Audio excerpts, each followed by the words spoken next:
bien-aimés, soyez bénis dans le nom vivant de Jésus. Je suis le Père Paul-Marie et j'aimerais ce jour m'entretenir avec vous sur le thème de la bénédiction. J'aimerais vous en donner en quelque sorte le code d'accès. C'est une notion, on va dire, dont nous sommes tous familiers. Elle est à la fois biblique, mais également extra-biblique. La révélation en parle, mais également toutes les coutumes humaines en parlent. Alors dans la Bible, puisque c'est là le lieu où nous puisons notre connaissance de cette notion, il existe différents mots pour parler de la bénédiction.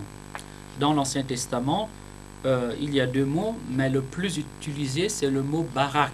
Le mot barak renvoie à la notion de louange, à la notion de félicitation, et même le fait de saluer, mais avant tout le fait de proclamer, donc d'énoncer une parole positive ou de souhaiter du bien à quelqu'un. Il existe un autre terme qui lui renvoie à la notion de bonheur. Dans le Nouveau Testament, la notion de bénédiction est rattachée à deux mots, le mot eulogeo et le mot makarios. Makarios renvoie à la notion de bonheur, bonheur qui est issu de la relation avec Dieu, bonheur qui est issu d'une vie établie en Dieu. Quant à la notion de eulogeo, elle renvoie à la notion de louange. On peut dire que le sens est similaire au mot barak dans l'Ancien Testament. La bénédiction vient de Dieu, mais quand on dit qu'elle vient de Dieu, nous devons savoir que l'être humain en est également non seulement le dépositaire, donc le récipiendaire, celui qui reçoit la bénédiction de Dieu, mais nous pouvons également la transmettre aux autres. Alors, que signifie être béni de Dieu dans l'Ancien Testament? Eh bien, cela signifie beaucoup de choses, énormément de choses, car la bénédiction, on peut dire qu'elle traverse différents domaines de la vie humaine. Elle peut se manifester dans la faveur des hommes à notre égard, elle peut se manifester dans la réussite de la vie, elle peut également se matérialiser dans les événements de la vie et elle peut se traduire en vie abondante et enfin, et on peut dire c'est son sens le plus fort, la bénédiction peut être tout simplement l'expression d'une vie de communion intense et profonde avec Dieu. La faveur avec les hommes. Eh bien, l'homme béni par Dieu est l'homme qui est susceptible de trouver auprès de son semblable la faveur, donc la bienveillance. Il trouvera dans le regard des autres une forme d'accueil, une forme de prédisposition à l'aider, à le soutenir, à l'encourager et à l'aimer. Et du coup, dans la relation, on va dire, de l'homme et la femme, la bénédiction peut se traduire par la capacité à trouver l'âme sœur, à trouver l'élu de son cœur, l'élu de sa vie, celle ou celui par qui, faisant, on va dire, route ensemble dans la vie, on goûtera au bonheur. Voilà, on peut dire, le premier grand domaine que va traverser la bénédiction. Le deuxième domaine, c'est le domaine de la réussite. L'homme béni est l'homme qui est capable de faire un travail fécond. Son travail peut porter du fruit, mais avant tout, c'est l'homme qui peut également non seulement trouver du travail, mais le produire de lui-même. Ça veut dire que dans le faire de la personne, dans les activités de la personne, qu'il soit employé ou qu'il génère du travail, son travail sera fécond, son travail sera productif. La bénédiction va également, en termes de réussite, elle peut porter dans la réalisation des projets.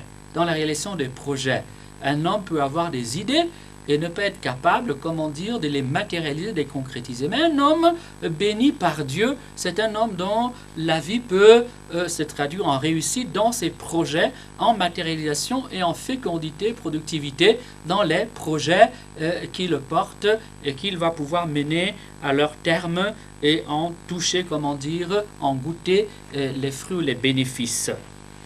Les affaires, naturellement, vous le comprenez, peuvent être le lieu de la manifestation de la bénédiction divine. Peu importe, quand on est béni de Dieu, la faveur de Dieu peut se traduire donc en réussite dans le plan professionnel, dans le plan des affaires, dans le plan de la créativité, mais elle peut également se traduire, on va dire, en faveur que l'on trouve aux yeux des autres, ou devant les autres, ou parmi les autres.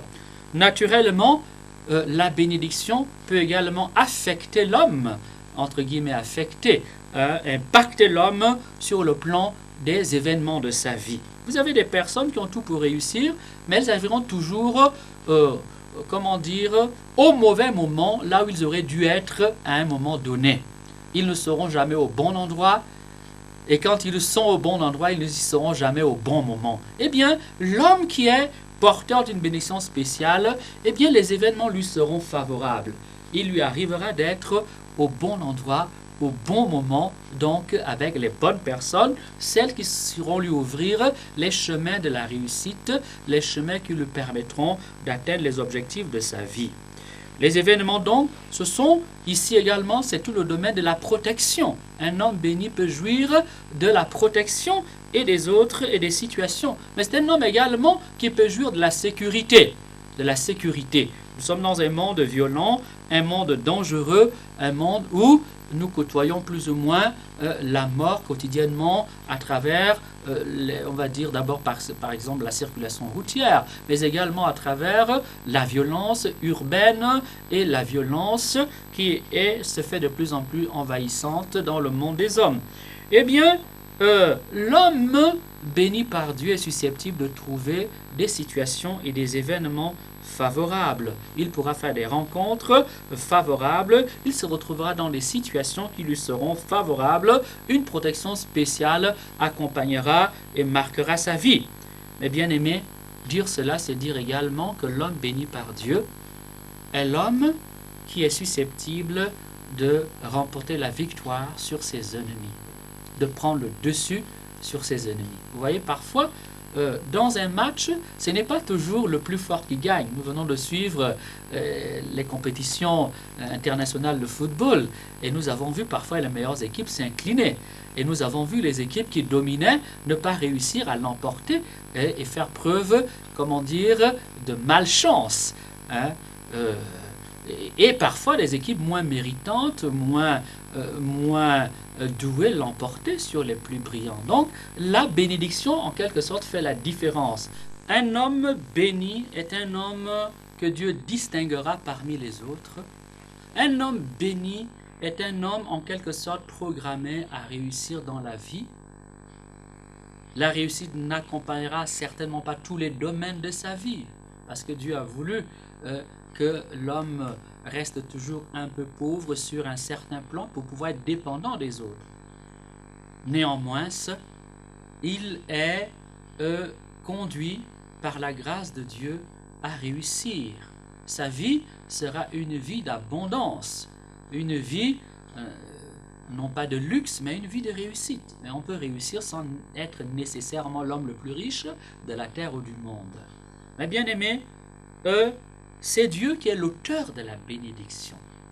En disant une parole sur l'homme, Dieu met dans son cœur une semence de grâce, quelque chose, un potentiel, une provision qui va lui ouvrir les portes de la réussite, les portes du succès. Mais bien aimé, la bénédiction, puisqu'elle vient de Dieu, se trouve d'abord dans l'intimité avec Dieu. Être béni, c'est d'abord trouver grâce aux yeux de Dieu. Être béni, c'est d'abord partager l'intimité divine. C'est vivre avec Dieu. C'est être établi en Dieu. Or, comme on le dit habituellement, celui qui a Dieu, qui saurait être contre lui? Qui possède Dieu ne possède-t-il pas tout à travers Dieu, puisque Dieu est maître de tout? Dieu est Seigneur de tout. Et celui qui est avec Dieu, qui l'emporterait contre lui?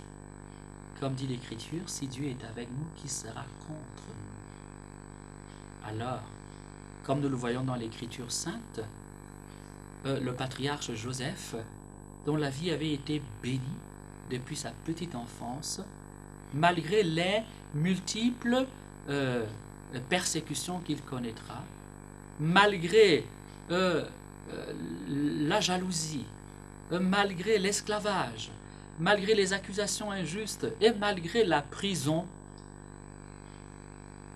parce qu'il était dépositaire d'une bénédiction spéciale de Dieu, et il finira parmi les grands des grands.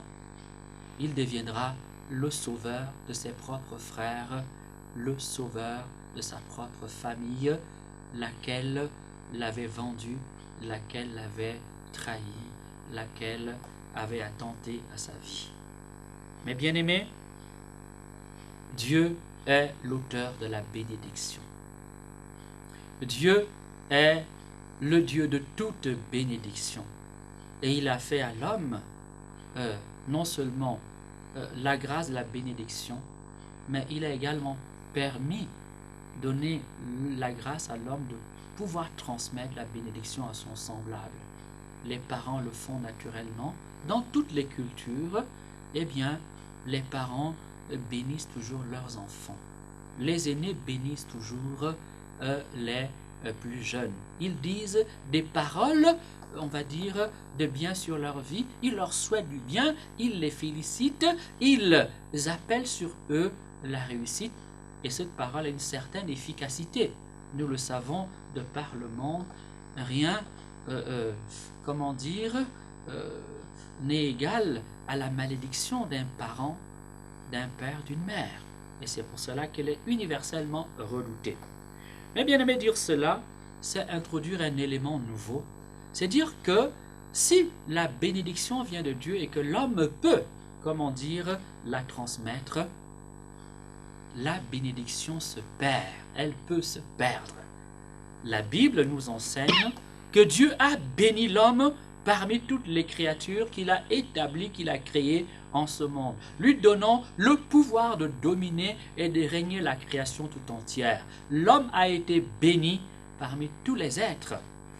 Et nous trouvons cela dans la Bible, dans le chapitre 1er du livre de la Genèse, à partir du verset 26, que je lis maintenant. Dieu dit, faisons l'homme à notre image, comme notre ressemblance, et qu'il domine sur les poissons de la mer, les oiseaux du ciel, les bestiaux, toutes les bêtes sauvages et toutes les bestioles qui rampent sur la terre. Dieu créa l'homme à son image, à l'image de Dieu, il le créa. Hommes et femmes, il les créa. Dieu les bénit et leur dit, soyez féconds, multipliez, emplissez la terre et soumettez-la, dominez sur les poissons de la mer, les oiseaux du ciel et tous les animaux qui rampent sur la terre. Genèse, le chapitre 1, le verset 26 à 27. Hélas, l'homme n'a pas su garder ce potentiel de vie abondante, donc de bonheur, donc de fécondité, donc de santé, donc de réussite, donc de victoire attachée à sa vie, de par la provision de bénédiction divine que Dieu lui a octroyée en le mettant en ce monde. C'est ici donc qu'intervient le péché. La Bible va donc attester que le péché est, ce qui nous ferme la porte de la bénédiction divine. Le péché est ce qui nous fait perdre la bénédiction divine. Le péché est, ce qui tue la bénédiction divine dans la vie de l'homme. Et il faudrait tout simplement regarder le chapitre 3 du livre de la Genèse et voir que c'est dès que l'homme et la femme pêchent qu'ils perdent non seulement l'intimité avec Dieu, ils sont chassés du jardin, mais que la terre leur devient rebelle, ils devront désormais manger et boire à la sueur de leur front, donc au prix de grandes souffrances. La femme devra désormais subir la domination de l'homme et elle enfantera dans des douleurs. Et la mort naturellement suivra après avoir opposé l'homme de son époux et le frère d'avec son frère. Ici, c'est Caïn qui tuera son frère Abel. Le péché va donc être ce qui va tuer et ce qui tue la bénédiction du cœur de l'homme. C'est cela. Quand nous voulons être bénis, quand nous voulons, maintenir la bénédiction de Dieu dans notre vie, mes bien-aimés, nous devons nous méfier du péché. Nous devons lutter contre le péché. Nous devons vomir le péché de notre vie. Au commencement, Dieu a béni la famille humaine. Au commencement, Dieu a béni l'homme de toutes sortes de bénédictions. Et malgré le péché, eh bien, Dieu est revenu à la charge pour bénir encore l'homme à travers l'alliance qu'il établira entre l'humanité et lui à travers un petit peuple choisi, élu, qui sera petit à petit porteur de sa bénédiction en vue, comment dire, d'une bénédiction dans le Christ pour toute l'humanité. Eh bien, il faudrait ici lire Deutéronome, le chapitre 28, ou alors Deutéronome 30-15. Devant nous, il y a donc le chemin de la bénédiction et hélas, le chemin de la malédiction, laquelle consiste tout simplement d'abord à perdre la bénédiction divine.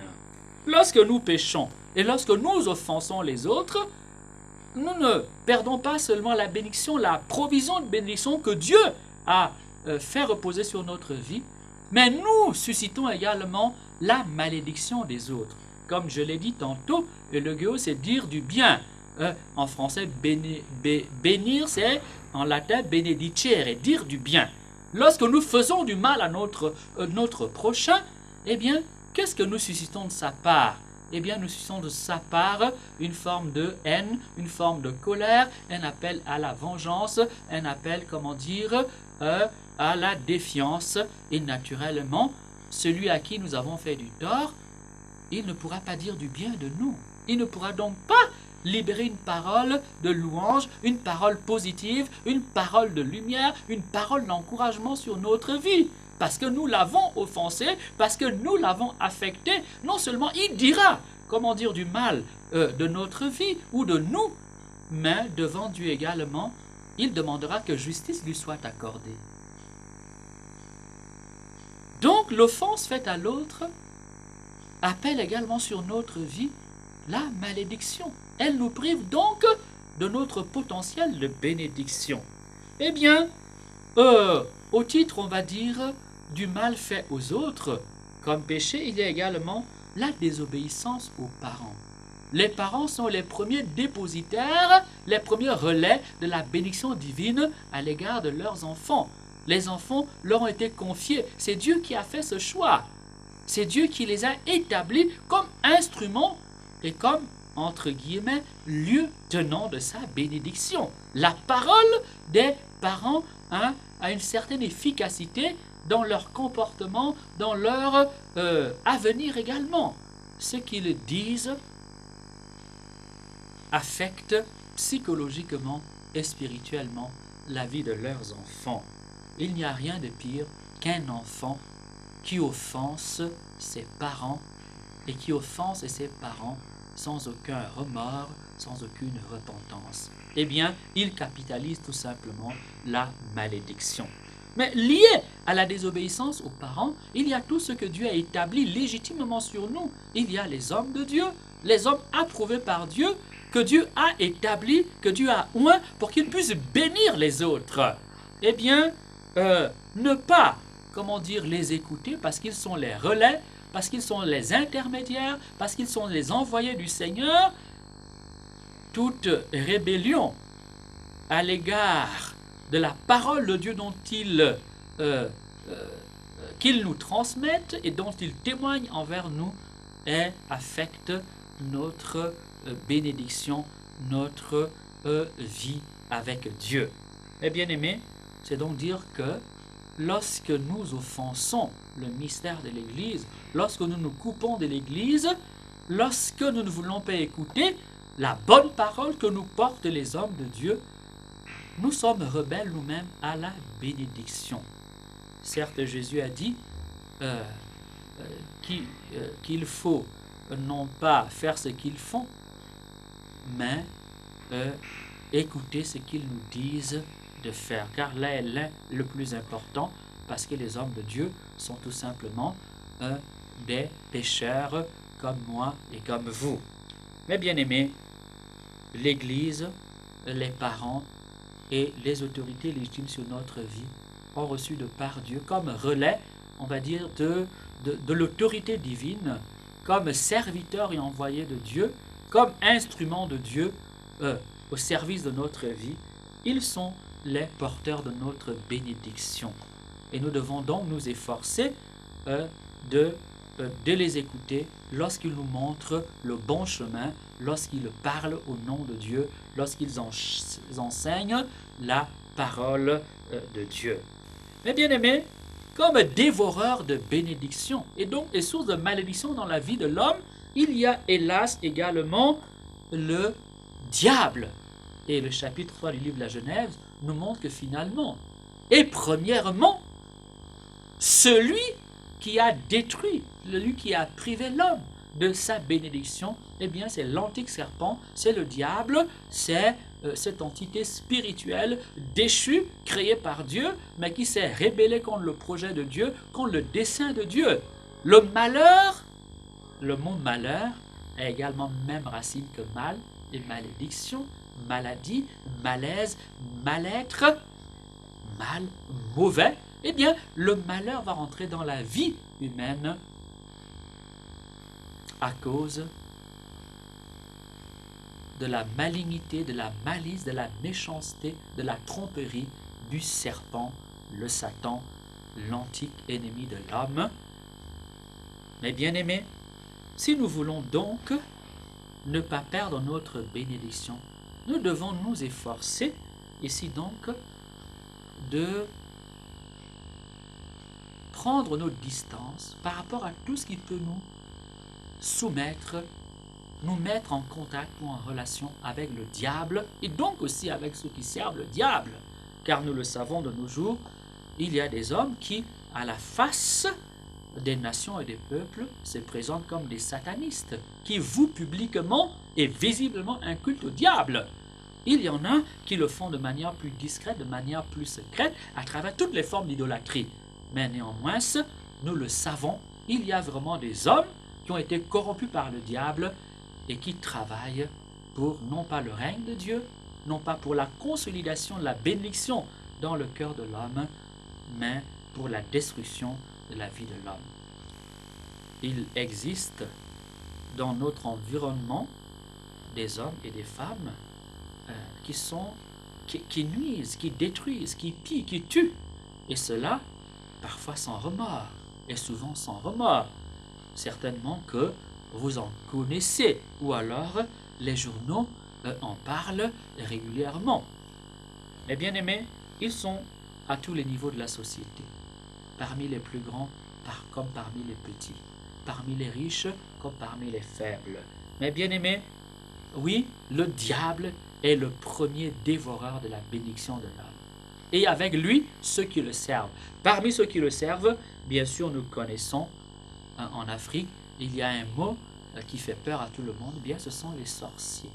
Le sorcier est un être malfaisant qui a voué son âme au diable, qui travaille avec le diable et qui, on peut dire, bâtit sa vie sur la destruction, sur la souffrance, sur le malheur des autres. D'ailleurs, l'une des activités principales des fils des ténèbres, donc de ceux qui servent le diable, entre autres les sorciers, les magiciens, les occultistes, c'est de maudire les autres. De maudire les autres. Donc de souhaiter et d'appeler sur la vie des autres la souffrance, la destruction, le malheur, la maladie. Mais bien aimés, nous devons donc savoir que la bénédiction se perd. Si elle se perd, c'est que nous avons intérêt à travailler pour la conserver. Adam et Ève l'ont perdue. Il nous est arrivé nous-mêmes de la perdre. Mais la bonne nouvelle, la grande nouvelle, c'est que dans le Christ Jésus, il y a pour nous, si nous avons perdu la bénédiction, en Adam, si nous l'avons perdu personnellement à travers nos égarements, notre péché, l'offense faite aux autres, la désobéissance aux parents, ou alors la rébellion par rapport au mystère de l'Église, ou encore la fréquentation des mages, des magiciens, ou alors par, on va dire, les agressions des fils des ténèbres, les sorciers, et tous ceux qui nuisent et trouvent leur bonheur ou leur réussite à tirer profit de la souffrance des autres, nous pouvons retrouver la bénédiction. Oui, la bonne nouvelle, dit l'Écriture, Éphésiens, le chapitre 1er, le verset 3, Dieu nous a bénis de toutes sortes de bénédictions spirituelles au ciel dans le Christ Jésus. Voilà la grande et bonne nouvelle. Dieu nous a bénis dans le ciel de toutes sortes de grâces spirituelles dans le Christ. En d'autres termes, il y a une provision, inépuisable de grâce pour nous dans le Christ Jésus. Oui, et Dieu non seulement nous bénit dans le Christ Jésus d'une abondance de grâce exceptionnelle, on peut lire également Hébreux 7.7, pas seulement Éphésiens 1.3, mais Hébreux 7.7, nous nous rendrons bien vite compte que les bienfaits du Seigneur ne sont jamais épuisés. En d'autres termes, si nous avons perdu notre bénédiction en Adam et Ève et par nos propres péchés et par la méchanceté des hommes qui servent l'enfer, eh bien dans le Christ, à tout moment et à tout lieu, nous pouvons toujours, entrer en possession de notre bénédiction. Celle-ci nous est naturellement donnée, par l'Église. Partout où l'on adore le Christ, partout où le Christ est célébré, eh bien, les hommes de Dieu bénissent en son nom. Les hommes de Dieu transmettent sa bénédiction. Les hommes de Dieu authentiques transfèrent des lieux célestes à votre vie une provision de bénédiction. Donc, assez de grâce pour que dans un domaine de votre vie, vous trouviez votre bonheur, mais également assez de grâce pour que vous puissiez bâtir une intimité nouvelle avec Dieu, même si vous l'avez perdu par le péché et par votre rébellion. Mes bien-aimés, oui, l'Église la transmet. Mais si l'Église la transmet par l'entremise des hommes de Dieu, dans la Bible, nous voyons également que les parents sont les relais de la bénédiction. Isaac a béni son fils Jacob. Rebecca a été bénie par sa famille. Oui, ceux qui sont en communion avec Dieu deviennent eux aussi source de bénédiction, cause de bénédiction, instrument de bénédiction. La source principale, c'est Dieu dans le Christ Jésus. Alors, nous avons donc besoin de nous tourner vers le Christ avec foi, avec ferveur, avec un esprit de repentance.